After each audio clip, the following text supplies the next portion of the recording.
Advertise होनानै interview लानायखौ जों नुदों। बोसोरसेयानो जाबाय एपइन्टमेन्ट होनाय नुदों।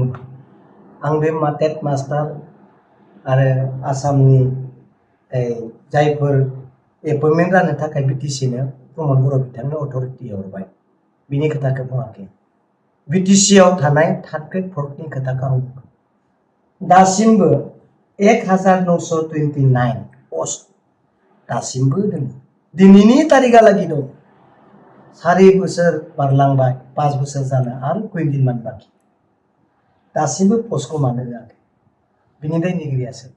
हाग्रामाया होनाङा होनना बुङाखै नङा। कंग्रेसआ होनांगौ होनाङा होनना बुंदोंबा बुङाखै नङा। बिजेपिआ होनो हाया होनना बुंदोंबा बुङाखै नङा। प्रमद बर'आ गावनि गोहोजों मानो हाया? दासिमबो दोङो 1929टा पस्ट दासिमबो दङ। मानो होआखै? दाखालि बावै इन्टारभिउ जालांबाय, दासिमबो दिनै एपइन्टमेन्ट होनाखै, बोसोरसेयानो जानोसै। बेखौनो दिनै स्टुडेन्टफ्रा बुंहरो जों इन्टारभिउ होबाय फरेस्टनि माबा माबिनि, खिन्थु दिनैसिम एपइन्टमेन्ट राननायखौ दिनै नुनो मोनाखै। आं बै स्कुलनि एलपिनि टेटनि खोथाखौ आं बुङाखै, बेफोर स्टेटनि मेटार। दिनै बिटिसिआ गावनि गोहोजों होनो हानाय थार्ड ग्रेड फर्थ ग्रेडखौ मानो होआखै होनना आं दाबो बुंगोन।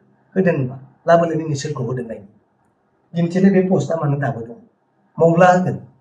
होदो, होनायखौथ' लुबैदों।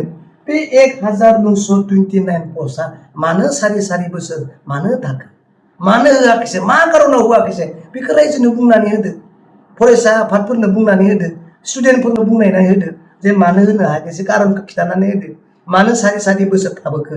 दासो मानो इन्टारभिउनि मानो दिनै एडभार्टाइजनि दिनै फोसावदों? नै इलेक्सना गाबोन समफोरनो मास मोनसे मास मोननैनि उनावनो जानोसै। दासो मानो बै समाव मानो थाखो? दाबो दङ पस्टआ, फैसायाबोथ' दङ, गैया दा।